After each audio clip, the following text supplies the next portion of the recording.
How to breed striders in Minecraft. So first you will need to go to the Nether. Now once you're on the Nether, you simply need to find a warped forest biome and you will need to collect warped fungus right here. So warped fungus, just simply collect it. So now once you have that,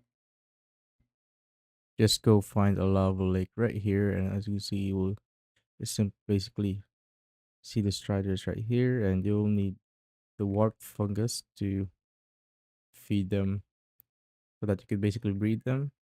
So I have mine right here. Just simply right click on one and right click on the other one and just simply wait for them to breed. And as you can see, they will now have the baby strider right there.